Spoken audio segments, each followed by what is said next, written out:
Next up, I have the pleasure of introducing three amazing individuals. And the fourth one, I am not sure where he is. He's a colleague of mine, and hopefully he will join us soon. This is a panel that we decided is more important than ever due to not only the murder of George Floyd in May, but also of all the social upheaval that's been going on this summer. And on top of that, having a pandemic and all the political craziness that's going on in our country today. So I'd like to introduce you to our three panelists, and hopefully the fourth one will join us soon. I'm just going to go in the order of how I see you on my screen. First one is Eboni Funderburk. She is founder and CEO of EFG Promotions and Consulting and chair of the Gospel Music Association's Diversity Committee. Thank you. Nice to be here. I'm glad to be here. Thank you. And next up, we have a superhero in my mind, because I know him pretty well, FatRat Da Czar. He is an artist, an entrepreneur, an activist. He is the founder of Czar Records and co-founder of Love, Peace, and Hip Hop, which is a major festival that takes place in Columbia, South Carolina annually with upwards 20,000 attendees. The music intro that you just heard was called Big Dreams, and it featured Courtney J, and that was a FatRat record. Yeah, thanks for having me. I'm very happy to be here and looking forward to this discussion. Thank you. And then, of course, one of my dear esteemed colleagues, fellow MEIEA board members, who you've seen throughout the summit, Stacy Merida. She is a professorial lecturer at American University. Hi, everyone. Glad to be here.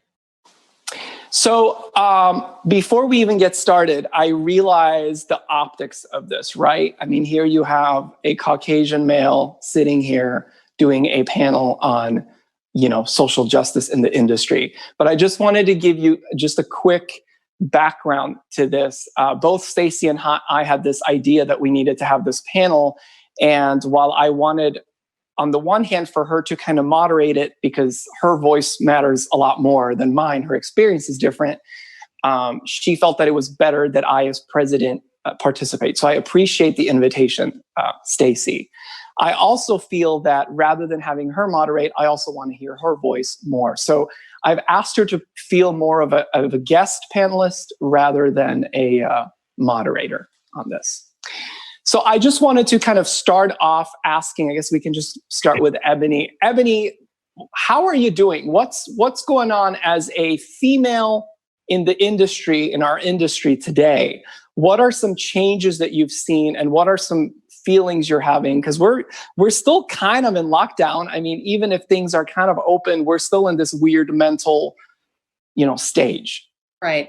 I think COVID and the lockdown has really been an opportunity for us to see a more creative side of the music industry come out. We've had to look at ways to supplement incomes, how we're going to monetize moving forward, especially since we're not able to get into the markets and touch fans and be engaging in that way. We've had to be a little more innovative when it comes to how we're going to brand and new artists, especially in a marketplace, and what kind of tools we can use to really impact and leave impressions on their potential fan base. So I think this has been really challenging for us. It's kind of been a learn as you go or learn as you grow, depending on how you want to look at it. But I do think it's been an opportunity for us to really be a little more forward thinking in how we're doing music and what it looks like, especially from a label and an artist side. And with artists losing so much of their income almost overnight, because, artists really, they make a bulk of their money on the road touring and doing dates. They're having to figure out how to be more creative in that aspect, how to do these performances, how to create events that still feel like for a fan that they're right there in the room with an artist, and then how you monetize that, because again, this is how they make their living. So there have definitely been some challenges, but I do believe that we are learning some things that even after COVID is over, we'll be able to implement in how we do business moving forward. Mm-hmm. Czar, what is your take on everything going on right now? Oh, man, I can piggyback on Eboni. I think artists really at this point have to be very creative, and obviously that just moves up the chain, through the record labels as well. I think moving forward, we've kind of all been tinkering with streaming and some of the benefits of it, but the bottom line is people still like to come out and have a good time and fellowship. But I think moving forward, for health and safety, we have to consider how to make, really elevate the streaming experience. So like Eboni said, right in your own living room with a decent TV and a decent enough sound system, you can feel like you're right there. And the truth is, very similar to live sports, you have fun at the game when you go in person, but you actually enjoy more aspects of the game when you're at home and you can see it via 8 cameras and instant replay. So I think the music industry is going to have to kind of just pull from what they see somewhat in athletic realm, in football, basketball, hockey, and figure out how to bring that experience that they've seen to translate very well via broadcast to the music industry and our live situation. So one of the things that we've been covering the past couple of days is, of course, the kind of collapse, if you will, of live music right now, because everything is on hold and venues are suffering. And we actually have Dana Frank, who is the president of the National Independent Venue Association, speaking later today, railing folks to, call your congressman, call your senator, get support for Save Our Stages Act. But despite all this, Czar, your organization, Love, Peace, and Hip Hop, which does a very big festival every year, which obviously was canceled, has a different format for the festival, and it is tomorrow in Columbia, South Carolina. Can you talk a couple minutes about that process? And are those of us that are maybe not able to attend, can we attend virtually? Absolutely. We're actually only offering it to the state of South Carolina. So through geofencing technology, what we don't want to do is overexpose, especially any national artist at this point, because this is their bread and butter now. And so one good stream that is interactive, and meaning people can continue to rewind and press play and upload it to strictly non-interactive stuff right now, and we want to be able to geofence. And what we're doing with our festival, like you said, we were into the 20,000 range in terms of people coming out here into the city center. And we're actually very excited that we may have an opportunity now to get into more homes and service more families with a free festival. And we're just taking a page out of the book of what we've been seeing at the latest award shows, and that is bringing in high quality production, multi-camera, 4K production, and just trying to give people an experience at home that makes them feel like they're able to see, some really good talent up close and personal. And with this particular festival, where we usually just do the live set, we're using this as an opportunity with our headliner being Rakim, of 80s fame and throughout, still regarded as one of the best lyricists of all time, to do a storyteller set. And we're going to sit down with him a little bit in between performances and let him talk a little bit about how he came up with some of these songs and what they have meant over the past 30 years of his career. So we definitely wouldn't have done that in a live setting. It's too high energy, too high impact. It's still going to be high energy, high impact, but we're also going to, while people are at home and kind of able to take it all in, like I was saying about sports, you can kind of take in a little bit more when it's not live. And so it's our job to give you a little bit more. And that's what we intend to do with this live stream and storytelling set by Rakim.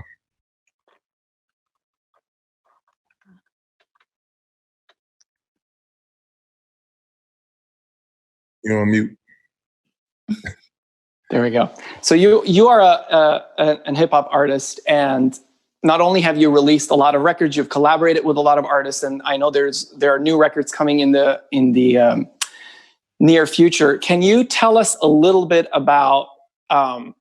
Well, I'll ask you this way. I just at a panel just prior to ours, it was very fascinating for me to hear from a researcher describe hip hop music as folk music. And I had never thought about it as someone who not only, I mean, I'm a classical musician, but I educate in entertainment industry. Have you ever thought about it that way? How do you think about hip hop? What is hip hop? Yeah, I think at this point, I can see why somebody would say that, actually.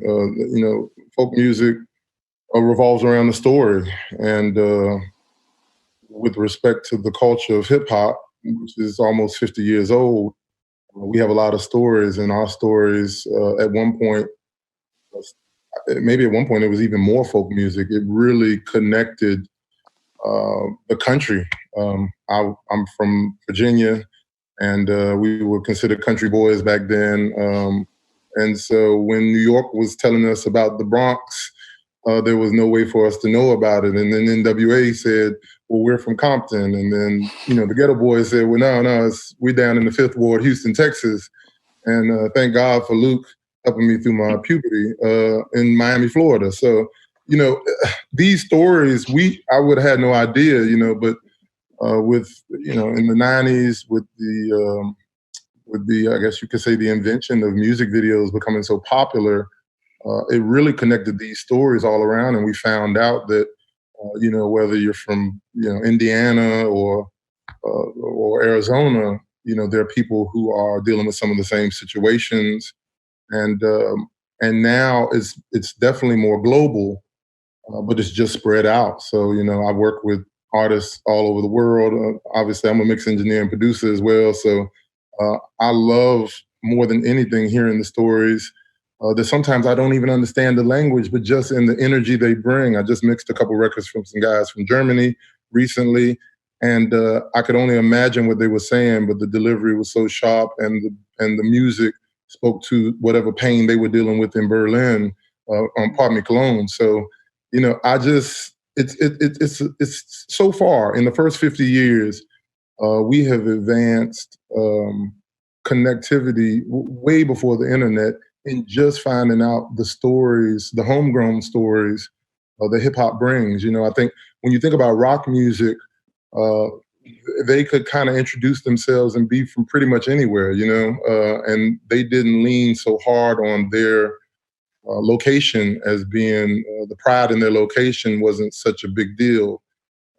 For me in the 80s, I just pretty much considered every rock star was from LA, but in hip hop, where you're from and that particular brand of story is very important, and that authenticity translates to the listener that's not from where you're located, but it also instills kind of like a pride for the hometown. So, whether it's Eminem in Detroit, nobody was talking about Detroit.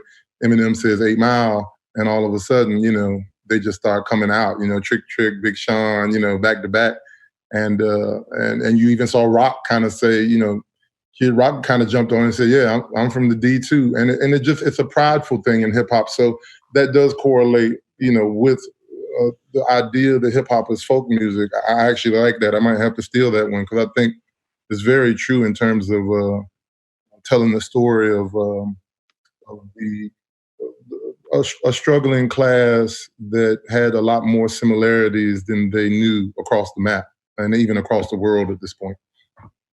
With COVID going on and the pressure and the demonstration and this cry for social change and social justice, has that changed a little bit your creative process? Do you feel more creative? We've had these discussions about creativity going up because everybody's just kind of more on lockdown.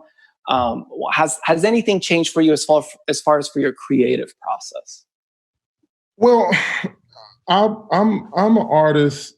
Album number 10 is coming from me very soon, and I'm an artist that, for the most part, tried to stay inspired to write. Seeing that I was never signed to a major, me delivering product on a timetable was not the case. So I had to really be inspired to create. So for me, I look for inspiration at this point. I'm a lot older, and the formula for me is to kind of find inspiration in whatever times I'm living in, personally or globally. And but to that point, I think also I would consider myself more a silent activist. I see where there's a need, and for instance, with Love, Peace, and Hip Hop, it was not a particularly well-received idea here in Columbia, South Carolina, and that was something new. You know, there's 30 or so festivals here, none of them really focused on hip hop.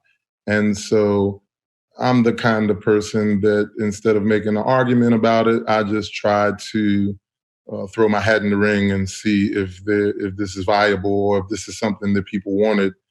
And we planned for 1,500 people the first time we did it in 2013. We were just like, if 1,500 people come out to see Kumo D, you know, I can go home and not be embarrassed. And 3,900 people came out, and it only grew by the twos almost after that. So I think part of it is I want to fill a void, but personally with my music, since I do so much of that type of work just in my daily life, I want to be inspired. And for me, I was inspired to dig a little deeper within myself.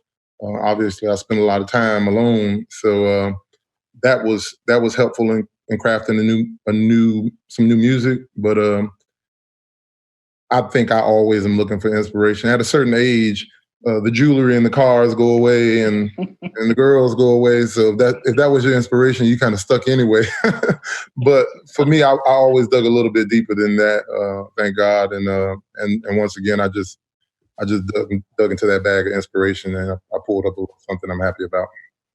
Great, and I see our fourth panelist joined us as well, and I'll introduce him in just a minute. But I wanted to go to Eboni for a quick minute. Eboni, you run your own business. Tell us a little bit about it, and also tell me, has anything changed, not just with COVID, but with how things are going now, both in the industry and with the pressure for social change? What has changed for you these past 5-6 months? Well, EFG Promotions and Consulting, I work alongside of labels and independent artists to do radio promotions and brand development in markets as they're releasing new music into the marketplace. You know, some of the artists that I've worked with, like CeCe Winans, who's been in the news recently, Smokey Norfolk, Ty Tribbett, Jacqueline Carr is an independent artist I work with, Byron Cage, BB Winans. I've been in the industry for about 22 years. Again, you know, on our side of the fence, I work in gospel music, if I didn't say that. So unlike hip hop, but we're still the same community. You know, this has been a real challenge, I believe, for my industry, gospel music industry, because in the past, if we're looking 50, 60 years ago, the gospel community, the church community really led the way in social justice and the civil rights movement. We were dead center of that with Reverend Dr. Martin Luther King Jr. And so this time around, we're finding ourselves in another really very much so social movement that feels like more like a continuation of what was happening in the 60s today. And I'm not sure that we were as prepared as, say, we had been back in that time. So I do feel like our industry is struggling a little bit to find where our voice and our place is in this moment. The millennials are really leading the way on this. And, you know, Generation X and the baby boomers, who were very much large part of the civil rights movement, you know, some of that that we learned in that community and the galvanizing the community that was happening then, we're really working hard to figure out how to make that happen now. I find a lot of artists really want to have a voice in this movement, in Black Lives Matter movement, and what that looks like. So you're seeing a lot more songs come out about social injustice.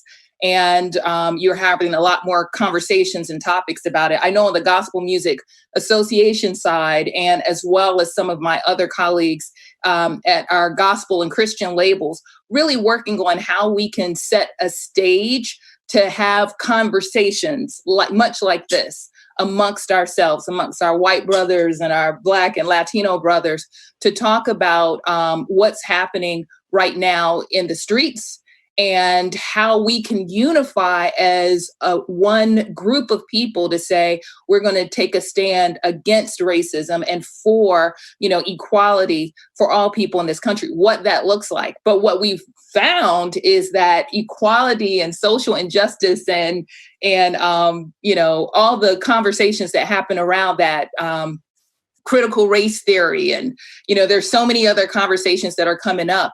These discussions have to be had internally before we can even come together and have a unified voice to everyone else. So that has been the real challenge, coming together as two groups of people to have that discussion so that we can move forward. I'm going to introduce our fourth panelist, Professor Sporty Jeralds, who is an Assistant Dean of Diversity and Inclusion at the University of South Carolina and an esteemed colleague of mine.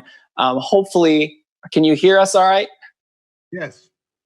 All right. So thanks for joining us, Professor Jeralds. We've just kind of done a little bit of introduction and a little bit of how things are going. Now, you are not only an industry person because you've worked and managed venues, but you are also an academic. You've taught for several years, and you were recently appointed as Assistant Dean of Diversity and Inclusion. And when we had spoken earlier, you said this was kind of a new position that universities haven't even really thought of until now. Can you tell us a little about it? Yes, well, my apologies for being late.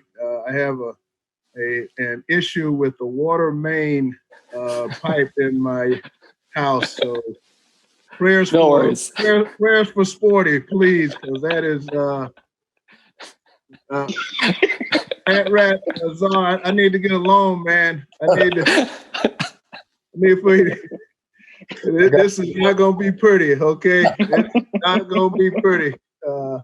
But thank you so much and I had the guys out there in the yard, so that's why I'm a few minutes late. But thank you so much for allowing me to be here today, Dr. Shaomian. And I think our university could be a model or is a model for universities around the country. And that we had a provost a few years ago who decided that it was important that we had someone committed to diversity and inclusion in each one of the 14 colleges and schools that make up the University of South Carolina. And so that is kind of forward thinking rather than I think every university now, major university probably has someone who is at a vice president level or director level, but they're probably looking at college-wide. But we have someone now specifically dedicated in each one of these units to sort of be addressing this issue. And the president, to his credit, has hired the first African-American provost in the Southeastern Conference.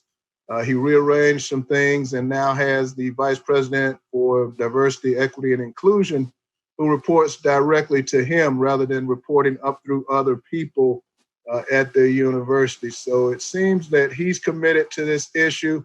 I think the next thing that we're going to see is that those of us who are working in this space will be having reduced other responsibilities. Some of us are teachers, will have reduced course loads. Some of us are academics doing the research, have reductions in the research required, and those kinds of things so that we can devote more energy and effort to diversity and inclusion. So I think we're headed in the right direction. I'm excited to be a part of hopefully being sort of a flagship university and moving forward and maybe being a model for other universities to follow. Thank you. Stacy, I wanted to take it over to you for a couple of minutes. Some people already had tuned in, so they found out earlier from us, but can you tell us a little bit about, from an organizational standpoint, some of the ideas you had for MEIEA to reach out to underrepresented schools and faculties and programs? Sure. Back in the summer, just like with everyone else, we became a little more galvanized as to what actions should we take. And as an organization, you and I definitely discussed how do we institute some of that inclusion process. And so you had a great idea about let's look at what we don't have represented in our organization.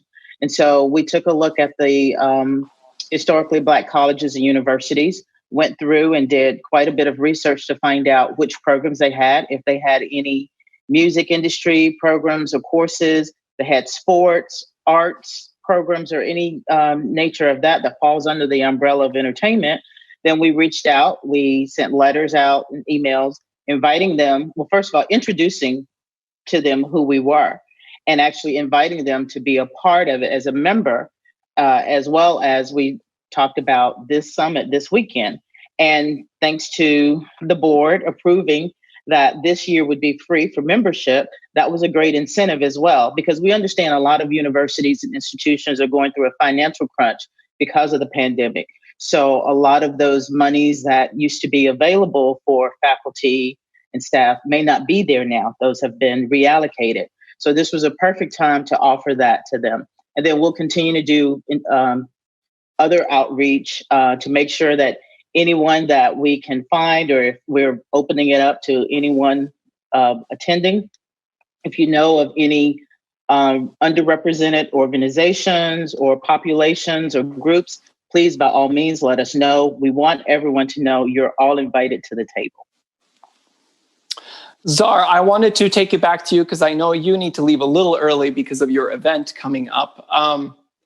Are there things you would suggest those of us that are teaching students on a daily basis that we need to tell them, or are you not seeing as much of that in your field? Is there any just kind of advice you would give to educators in our field? Because the music business is definitely becoming much more mixed and intermingled, as you were saying earlier. Yeah, I mean, I think right now what we're going to be seeing is a lot of artists trying to make sure that they are getting every stream of revenue that they're supposed to get. And the truth is, a lot of money is left on the table and has been left on the table for years. And when it's not left on the table, then there's oftentimes a contract that they didn't read properly, and the money was being funneled somewhere else. And what might seem like small potatoes actually adds up when you're talking about royalties and licensing music. So I think, like Eboni had said earlier, on the road is where artists made their money. And when you get an artist that's just collecting the cash back in every night, he sometimes just isn't worried about, the 6 cents on a commercial broadcast, or the dollar and whatever for TV. But you should really examine, and as instructors, I'm sure that the focus may not have been there. So I think just a complete overhaul from examining your contract and seeing what you may be leaving on the table or what you are not excited about now, thinking about the long run. And then also thinking about some other opportunities. When we saw each other in California, Armen, we bumped into each other, and I actually passed you as I went into a panel about music placement on film and TV, which is pretty much what I traveled to California for. I wanted to get a little more insight in how to get my music into some libraries and make myself available for some other opportunities, especially for period pieces. I made a lot of my tunes in the 90s. And that seems to be like a really hot period. Like all the films now are just about the 90s, So I think artists, from an educator standpoint, really laying out that if you take touring off the table, what are you doing to ensure that you have some money coming in? Luckily for me, like I said, I'm an engineer. I'm mixing records all the time. Sometimes I feel like in my sleep, and that has been great. It kept me afloat in a major way.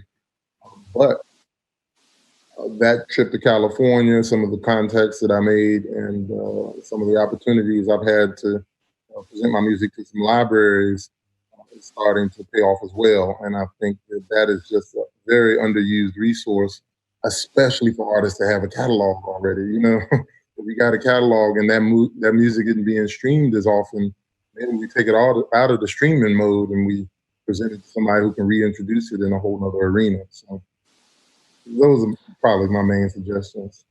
I'm going to keep you on the spot since you're going to leave earlier, but I want to ask you also, you mentioned, you were mixing a record or engineering a record from a German group. One thing I realized, so I grew up in Sweden, so, I grew up in Europe. And one thing I realized is that hip hop, which is inherently an African-American art form, or folk music, as we just said, is incredibly big in Europe. And not only has it transferred over the musical style, but the fact that, every country in Europe now has hip hop in their native language. And it's just so fascinating to in Sweden hear Swedish hip hop by these tall, skinny, blonde guys, and it's like, for me, it's such a weird juxtaposition, having been in the States for over 20 years. Yeah. Are you seeing more of this? And what do you think is the success of this such art form that really describes a way of life and really came out of poverty in many ways? And again, social injustice that somehow transferred into these metropolitan cities in Europe. You're hitting the nail on the head. I think that, hip hop came out of the struggle. And as long as there's struggle, there will be somebody that will identify with making music that way, the way that it came out of the South Bronx in 1973. And the bottom line is, when that came out of the South Bronx, immediately every ear that heard it recognized it as being something they were going through. So it's no real secret that the struggling class all over the world, it would resonate with them. And so when I was younger, I think I was a little thrown off that, Guru from Gangstar began to go overseas early, and he began to connect with French artists, and there would be, bilingual records he was coming out with, and I was a little thrown. I was like, wait a minute, this is our thing, is kind of going. Now I have a lot more pride being in the culture for over 30 years, and to see youngsters coming up all over the world, Australia, you name it, it's everywhere. I just got production in the last week. In the last 7 days, I just received some new production from Russia. A guy that heard a song I was featured on, and he was like, this is my stuff, man. You need to check it out. And it was awesome, it's awesome. So I'm like, it makes me proud as I look toward, our forefathers and the Godfathers are still alive. And I think in some cultures, or in almost all cultures, they're not, so we really try to cherish them. And I'm proud for them, when I meet with Kool Herc. And I think about, just Sedgwick and Cedar, just spinning records and guys breakdancing. And I think about how that has grown to be the #1 music in the world. It's unbelievable. What a time to be alive for someone like myself. So I welcome it, and I'm happy to see it, and I don't see it slowing down anytime soon. Like I said, it's always going to be the voice of the struggle. And you can throw as many gold chains and Bentleys on it as you want, but I guarantee you, times like these, you will see some artists that will be forged out of this that will be very amazing. I think the best is yet to come. I think we heard some records come out and people kind of jumped on it, but in hip hop, we haven't heard the record yet, and we haven't seen the wave. And I think that's what 2021 is going to produce, is just a wave of new artists that are kind of putting the flash and the cash to the side. And we're going to get back to a little bit more NWA, a little bit more Public Enemy, and a little bit more of a message that provides the soundtrack for these times that we're living in. And last question for you. I have my students watch a documentary called Hip Hop Beyond Beats and Rhymes. And it's slightly dated, but it talks also a lot about, young Black men coming out of, the inner cities and aiming for a hip hop career. There's a lot of homophobia. There's a lot of sexism. It's kind of like that gangster image. Is some of that maturing? Do you feel that, or is it at least expanding where we're seeing a wider array of voices rather than just that narrative that there's a whole discussion that it was the white record labels trying to push that narrative because it was selling albums? Right, right. Yeah, I think that well, just the business of selling records at this point is so much different. There's not, 8 to 10 people that are signing all the checks and make the final decisions about what comes out. So we're living in an age where, frankly, a young teenager can wake up. If he has a laptop, he pretty much doesn't even need a microphone. They use their laptop microphones and they express themselves any way they see fit. And when you have that kind of direct to consumer production, there's no doubt that there's nobody to um, filter the bad stuff, but there's also nobody to filter the really good stuff that we need to hear, that sometimes record labels were able to kind of slow down if it wasn't the movement that was working for the radio and for the charts and for the ultimate goal of record sales. So I think my son would be 17 in November, and at 17, at 14, he was making some serious decisions about what he wanted to listen to. I was reduced to waiting for Run DMC to come on at 9 o'clock, on WLWI Norfolk. I was stuck, just like, please let Run DMC come on. At 14 for him, he was making some serious decisions, playlists. And what I find very interesting is he has his hip hop for his mood. And so sometimes he wants to hear Kendrick and J. Cole say something very deep and profound. And then sometimes he just wants to turn up with Moneybagg Yo. And so, we have one thing, they have everything. And with everything, it just encourages more artists to be themselves, because there are definitely consumers that are looking for it. And you're talking about roughly $50 a year, 25 years ago, that a person spent on buying albums. Well, just with one subscription alone, you're spending $120. So it's even more money being spent, which lets you know it's not slowing down. It's people want it, and if they're anything like me, I got Spotify and Tidal. I'm spending $40 a month for music I can't even listen to. Luckily, I got a son that eats it all up for free as he taps into all my accounts. But yeah, no. To your question, I think that it's opened up and very similar to what I was saying about how I felt when I saw Guru from Gang Starr branching out. I think that right now we just, as hip hoppers, if you're a true hip hopper, you should be very proud of this culture. Rap music is part of it, and that's blowing up. But the other thing is, look at b-boying, another pillar of this culture. We haven't owned the b-boy championship in America for years. It's been in Asia forever. You look at Asian b-boys, they killing it. We barely can we barely could get in. Like they are running the show. And so, to me, that's not a competitive thing. It's more of a pride thing that look how this culture is affecting the world. And in every aspect, I think those old ideas are being just shattered. And it's really, we should use this as a model, because, old ideas sometimes stay around too long. But as we see in hip hop just will not stand for it. If it's an old idea, it must get broken. And so gangster rap was here in the 90s and we love it. But now we see a more conscious, even when it's trap music, we see a healthier artist. We see a mentally more healthy artist. They're talking about mental health. And we see the barriers that used to break people down, homophobia, sexism, it's not allowed in hip hop anymore. And I think that's a beautiful thing. And I think with the doors being wide open like that, it's only more great artists to come, and more crossover opportunities for genres to mix and blend. Great. Thank you so much, Zara. I know you have an event coming up, so I know you have to run, but thanks for being a part of this panel. And we'll definitely check in with you again. We have a lot of MEIEA events throughout the year, so hopefully you'll be able to join us in the future again. Absolutely. Thank you for having me. You put in the call, I'm there. You guys have a good one. Thank you so much.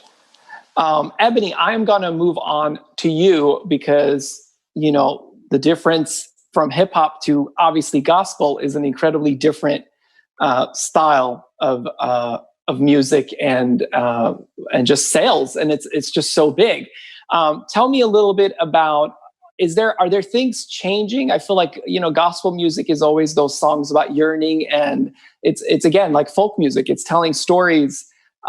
What have you noticed that might be changing, and what are some responsibilities that you feel maybe gospel music is doing to push the narrative about possibly social justice forward? I know there's a lot of outreach that the organization does as well.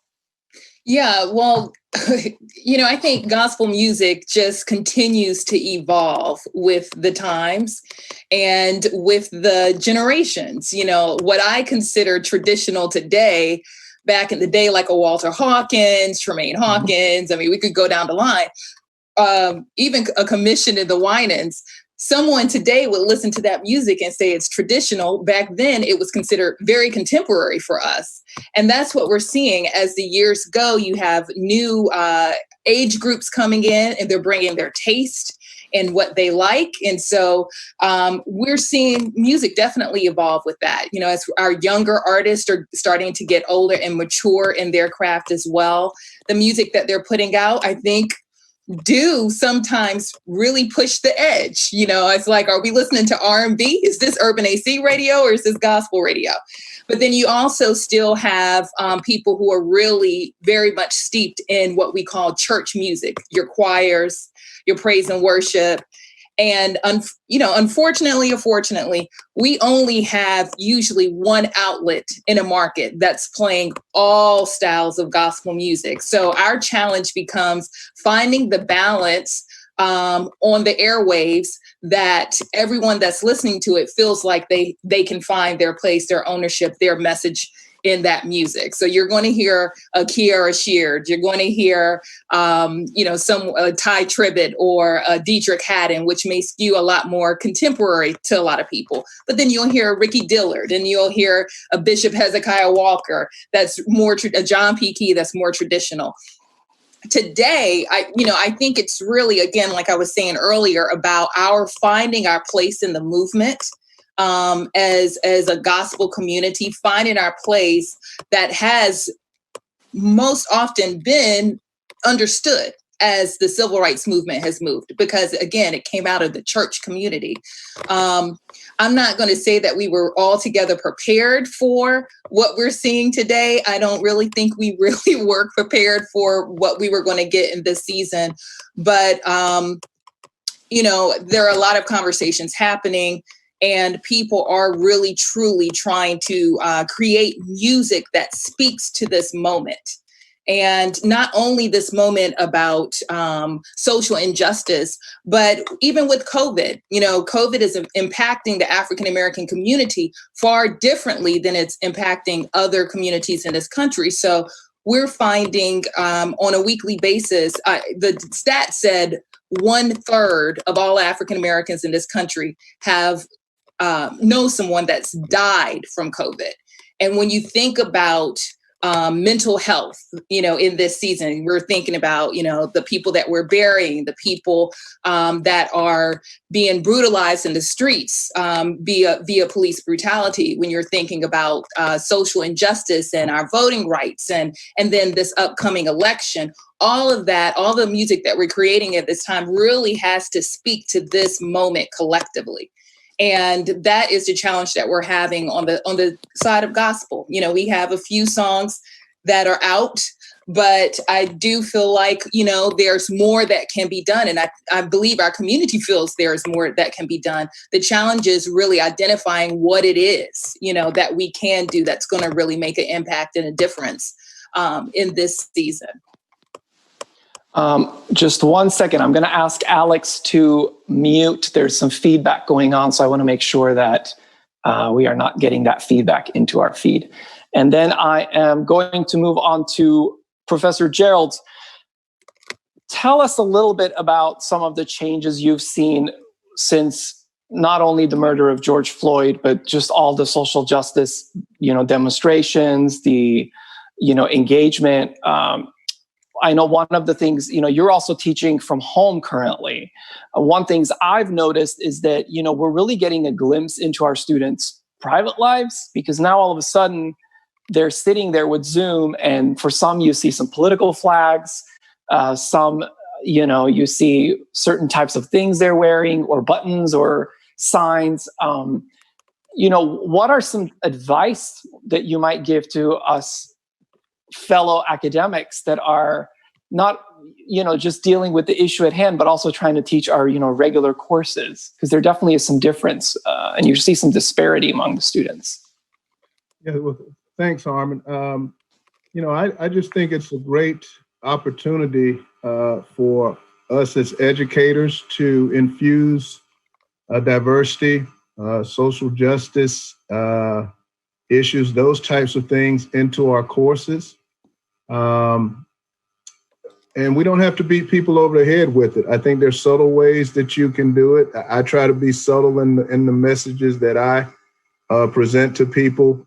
But when we have situations where, and I would just encourage you, and we had a listening session with some of our African-American students at the University of South Carolina.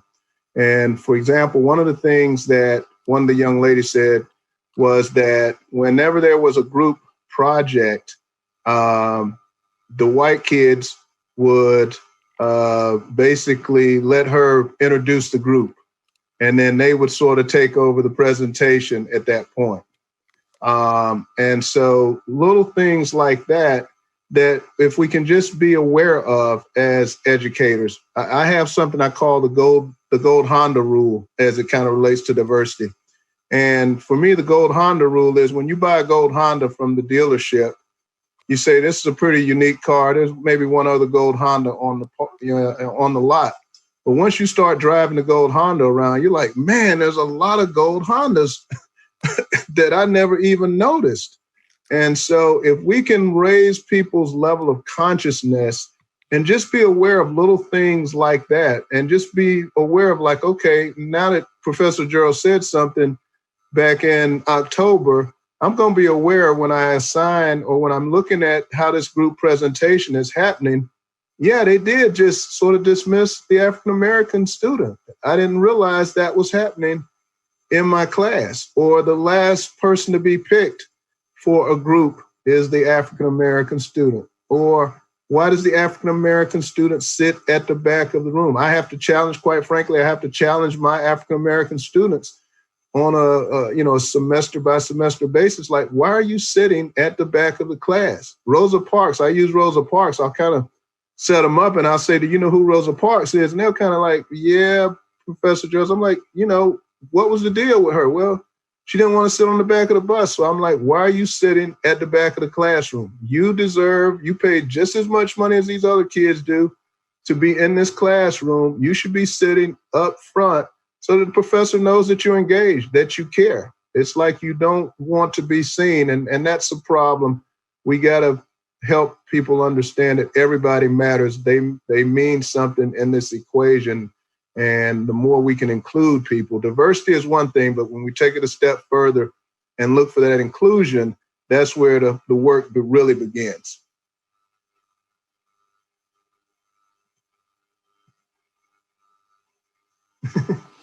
Stacy, I'm just going to move it over to you really quickly and ask, do you feel the same way? I mean, you have first of all, you have a PhD in urban higher education. So you come to this industry and this knowledge from a completely, really fascinating standpoint.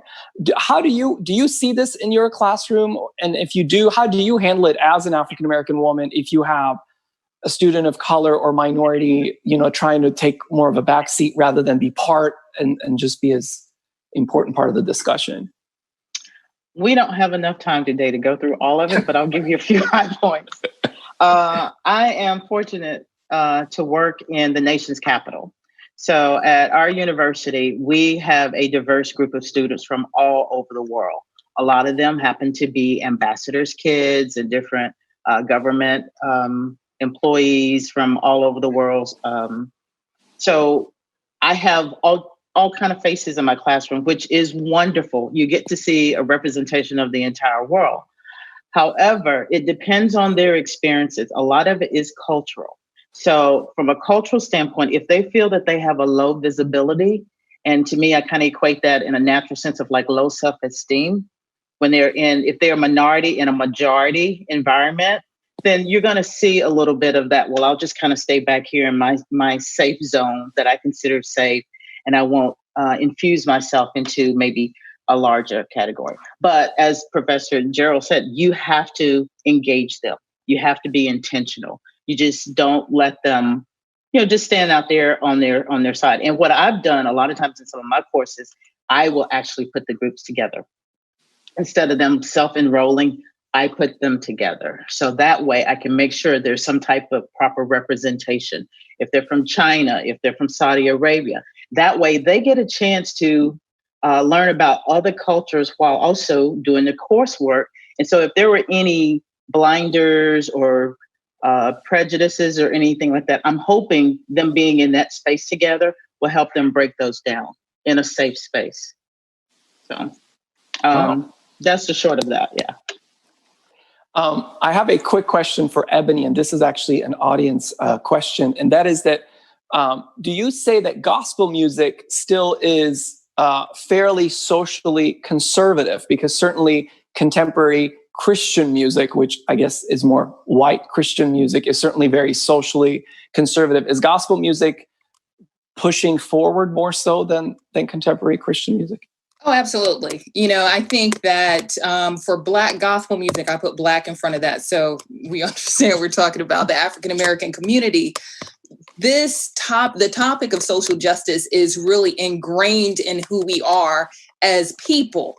Even our music speaks to when we're talking about freedom, or we're talking about making it through or getting to the other side. Those things we're making it through include social injustices that we're experiencing on the street as well. So I think there is definitely a platform there for people to discuss it, and a unified thought there in terms of what our experiences are as a community. So I would say the thing about CCM music, contemporary Christian music, which is predominantly white, is you really just have to look at it under the lens of, I hate using words like two Americas or, but we're talking about a completely different experience culturally as a people in a country, almost to some degree on a completely different opposite side of the coin from African Americans or people of color in this country. So their music, they may be a little freer to sing about other things. We're going to sing really much about the experiences that we're having. And that is going to be what is going to be, communal for us. Those conversations we don't have a problem having. I think it is in this season what to say that's not already being said, what's going to stand out for gospel to really propel us in the posturing that we need to have when we're having discussions about social injustice and institutionalized racism and other things that are happening in our communities. But I don't feel like gospel community is scared to talk about it. Now, I will say this, some artists are hesitant. I will say artists are hesitant, depending on how they've built their careers, on how much they involve themselves politically. I will say that. Because if you have an artist that has a major platform, say, such as the C.C. Winans and what we saw kind of unfold recently, she is the most decorated woman in gospel music. She is the most decorated female gospel artist. She has been in this industry for 30 plus years. And the only scandals we've really seen around C.C. Winans is if their music doesn't say Jesus enough.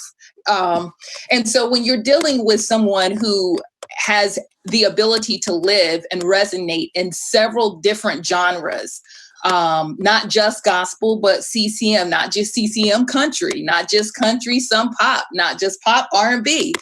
And she has a very vast fan base. She has made a choice not to really involve herself politically. And that is a stance and position that she's had over decades. Someone else may feel very comfortable speaking politically about something, and they're okay with their fans falling each way because maybe their fan base is not as vast as someone else who has a platform like CeCe Winans. So we do have to take those things into consideration. But as a genre, as a whole, I don't think we have problems talking about what's happening in our streets as it relates to people of color. I hope I answered that question. Absolutely. We still have a few minutes left, and I wanted to kind of tap into your resources and ask you guys a little bit. Again, as educators, are there resources that we can use that you feel are helpful, not only in carrying on these discussions in our classrooms, but also perhaps to tie it to, be it gospel music, be it hip hop, being more of the African American contribution to American music? Are there resources or organizations you feel that are valuable either as educators or that we can encourage students to look into possibly? I'll leave that as an open-ended, so feel free to. Well, I would say as gospel music, if you're looking to kind of involve yourselves, we're working really hard at the Gospel Music Association to really open up and become a lot more diverse. That has been the platform of the president, Jackie Patillo, since she's been in office there, I think for 8 years now. To be more inclusive, to be more diverse. In decades past, Gospel Music Association hasn't necessarily been as friendly, but we're seeing those changes happening. So I would encourage people to really check out Gospel Music Association. If you're African American, I head up the Gospel Committee and I sit also the Diversity Committee for the Gospel Music Association. And we definitely want students to get involved. There's a young professionals organization under Gospel Music Association as well. And really what the organization offers is an opportunity to connect and to build relationships with people that are in the positions you're possibly looking at being in one day. So internships or mentorships and those kinds of things are afforded if you join. So I would say the Gospel Music Association, gospelmusicassociation.org. O-R-G. Armen, if I could just jump in for Absolutely. 1 second. I'm had a class yesterday, or a webinar, whatever we want to call it, through the Center for Teaching Excellence at the University of South Carolina. And I'm supposed that there are vehicles like that at universities around this country. So I'd encourage our colleagues to tap into those resources. It was an amazing 1.5 hour long session led by some people, who are infusing diversity, for instance, into their syllabus, decolonizing the syllabus and so there's 7 different classes. At the end of those 7 classes, I will get a certificate saying that I'm teaching for inclusive excellence is the certification that you receive. But I think it would, through those classes, I'm going to learn a lot. Even though I've been appointed to this new position, I realize diversity is such a huge topic that I have so much to learn and I can get better.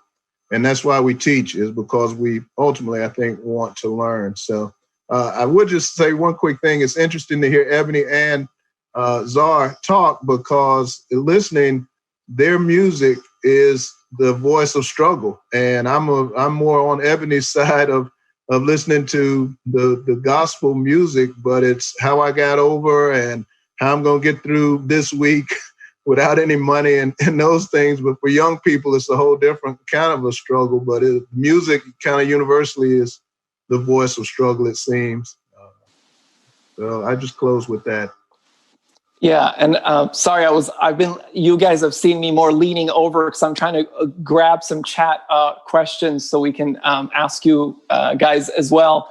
There was a little bit of questions, Eboni, about LGBTQ representation in gospel music. A couple of members had asked if there's any sort of statement about that. Are they part of the inclusion statement? And, are you seeing some changes on that aspect as well? That is a conversation that is not often had directly. And that would be mainly because gospel music is steeped in Christianity. And there is a lot of controversy on both sides of the fence about that topic. So although there are people who may identify that way that participate in gospel music, that is not something that is discussed openly or outright. And that would be my answer to that. Great. So let's get political. I can't wait. We have only about 8 minutes, so good luck with this. But I wanted to ask you guys, again, there's so much going on right now. Some of us teach high flex. So, I meet my students a couple days and then I'm online and then it's split up. It's just, kind of difficult. But we also have quite a divided election coming up.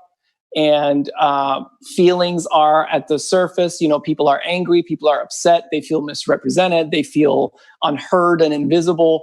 What advice would you give us faculty and academics as we are getting into this, final month of a lot going on? And especially, what should I think about when I have students of color if there are any issues? Do I need to check in on them? Do I need to check in on fellow faculty? How, help me understand a little better. What are some tips or advice?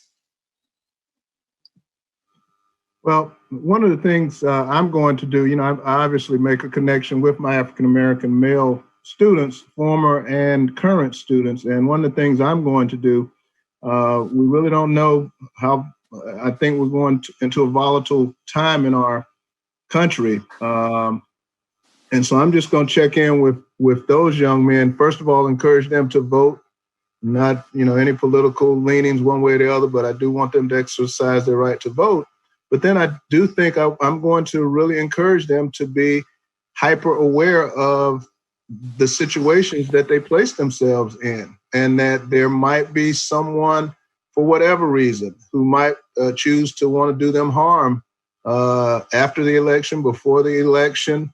For whatever reason, we don't know. I have a 22-year-old son, and I'm happy that I can kind of keep my eyes on him every single day. But I think we just need to let our guys know that they're not alone. Professor Jeralds, I'm not in their age group. I don't listen to their music or anything, but I do care, and I think they know that we care.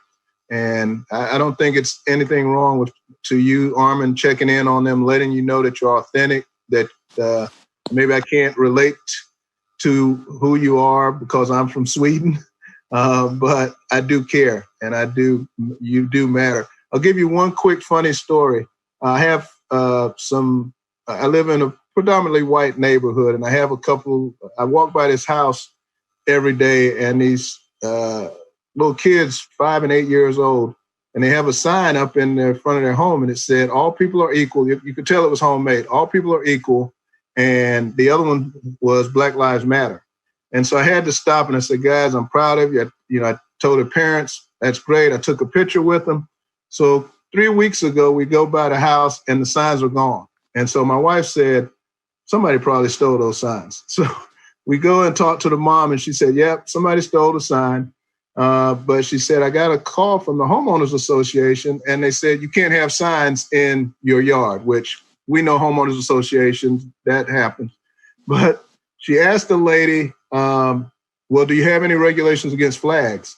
And she said, "No, we don't." So she went out and bought the biggest Black Lives Matter flag that she could find and hung it on her house. So it's kind of like, there are great people out there. There are people who care about this issue. And it's like, I'm not going to be deterred. You can steal my sign. You can vandalize my sign. But now I got this big flag that's even more visible for you guys to see. So.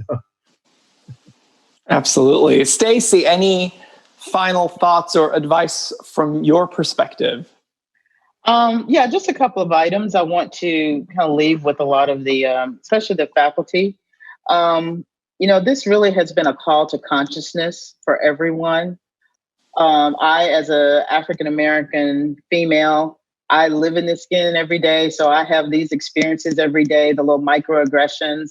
And I've just learned over time how you roll with those that you can, and those that you don't want to, you just stand up and speak out. And I'm at a place in my life where, what are you going to do? Fire me? Okay, fine. I can go to the house. You have to get to that place.